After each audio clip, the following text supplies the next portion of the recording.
My name is Ben, and I'm learning English. I want to share how my journey brought me to London and changed my life forever. It all started on a train during a beautiful spring morning. I was traveling when I noticed two ladies sitting across from me. I decided to try speaking to them in English. My sentences were simple and slow, but they understood me. We had a short conversation, and I told them about my dream to learn English. They smiled warmly and said they were from England, returning home from a conference. Before we parted ways, they gave me their contact information and invited me to visit them someday. That 15-minute conversation sparked something inside me. I realized that learning English wasn't just about grammar and vocabulary. It was about connecting with people. From that day, I committed myself completely. Every single day, I spent 3 hours studying.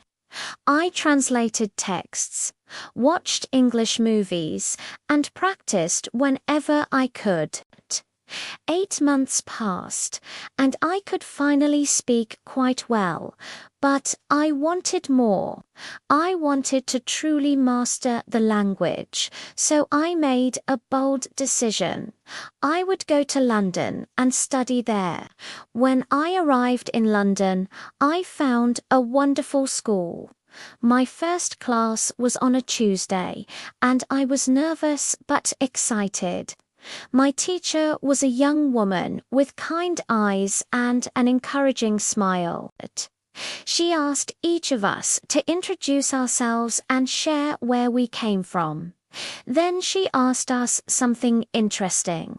She wanted to know how we had studied English before and what we thought was the best way to learn. I told her I enjoyed translating songs and texts, but honestly, I wasn't sure what the best method was. What she said next amazed me. She explained that we wouldn't use traditional textbooks or spend hours memorizing rules.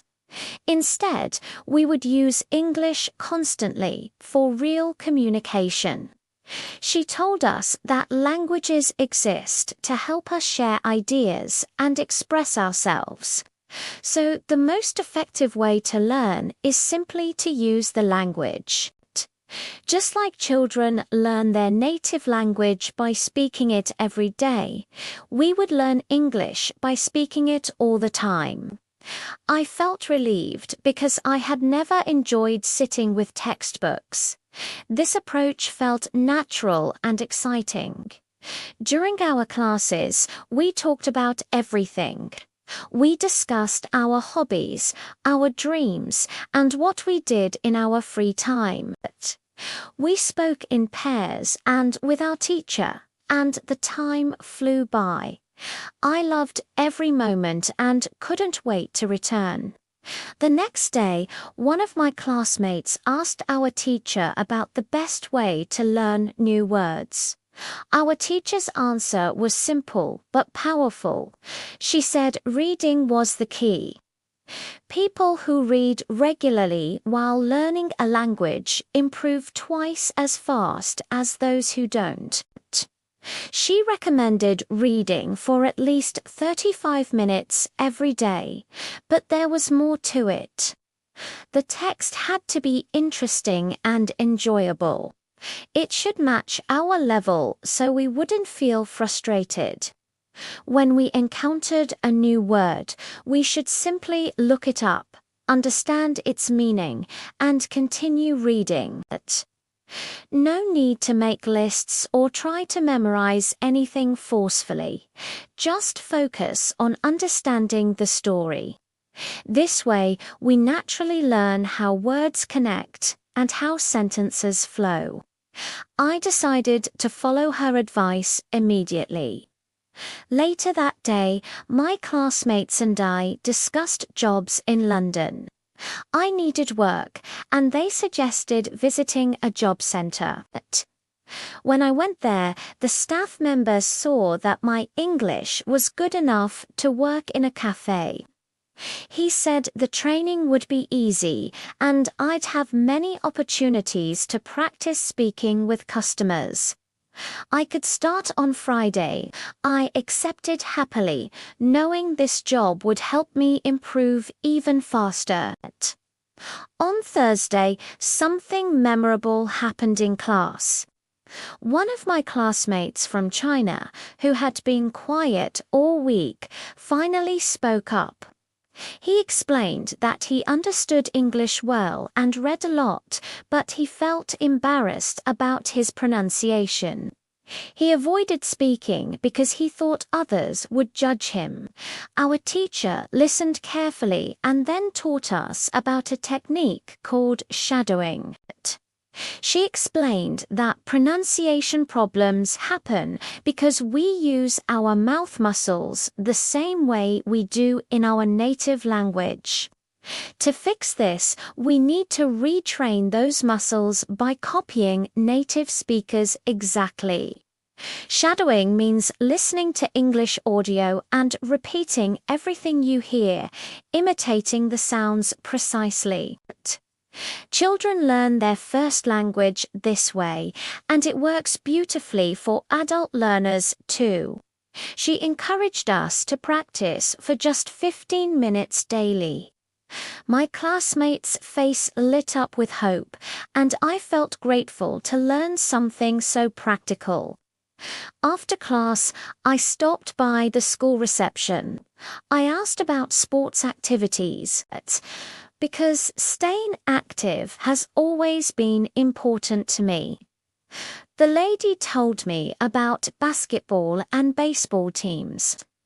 The baseball team had training that very evening. I went feeling both nervous and excited. There I met players from Korea, Japan, Mexico, Italy, Pakistan, and Spain. We came from different corners of the world, but we all shared the same goal: to build new lives in London while learning English. During that practice, surrounded by teammates who had their own stories and struggles, I realized something profound. I wasn't just learning a language, I was building a new version of myself. That night, walking back to my small room in London, I thought about the train ride where everything began. Those two kind ladies, my dedicated teacher, my supportive classmates, my new job, and now my baseball team. Every piece was falling into place. I understood that learning English wasn't just about words and grammar. It was about courage, connection, and the willingness to step into the unknown. London had welcomed me with open arms, and I knew this was only the beginning. My journey was no longer just about learning English. It was about discovering who I could become when I dared to chase my dreams. And standing there under the London sky, I promised myself I would never stop growing, never stop trying, and never stop believing in the power of taking that first brave step.